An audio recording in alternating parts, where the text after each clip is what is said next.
notice the lists when they come out sporadically? And it's great. It's great for fans to dive into that debate because it's energy and it's debate and it's good. Yeah. And you're always on the list. Do you read the list when it goes viral and it's like, all right, top 20 rappers of all time, and then the whole thing sort of becomes, it sucks the air out of the room? Do you sort of log on and check that stuff out when it's happening? Like I don't know if it's fair to say I don't really get into those lists. Like I don't really like it doesn't really matter to me. I know for a fact how I feel. I rap to be the best rapper, but I'm not the only rapper who raps to be the best rapper. Wayne, Cole, Kendrick, you know what I'm saying? Like Joyner Lucas, they rap to be the best rapper, and I feel like that's, you know, when you push yourself like that, that's what I feel like inspires greatness. Yeah, but the list, man, it's sometimes you almost have to go by era.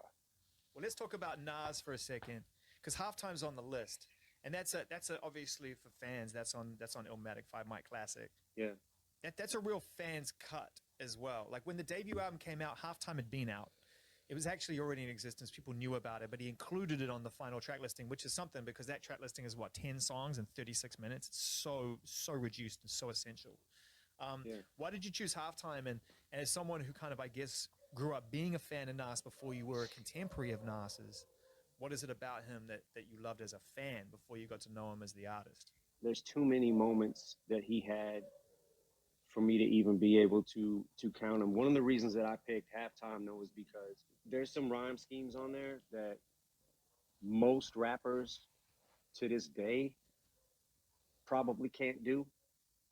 And that's one of the things that has made Nas so great over his career. Like when he because when I blast the herb, that's my word. I'll be slaying them fast, doing this, that, and the third. But chill past the entree and let's lay. I back up at John Jay and hit a matinee. He was rhyming entire sentences. And I'm like, what the is this? You know what I'm saying? Like, yo, Illmatic, I can't even.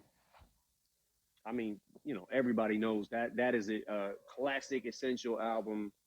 Yeah. I don't know where you place that in hip hop, but it's got to be at the top. I think that I've been inspired by so many rappers. It taught me different flow patterns, different schemes you could do, and then when you start finding your own that you feel like haven't been done yet, that's when it becomes fun.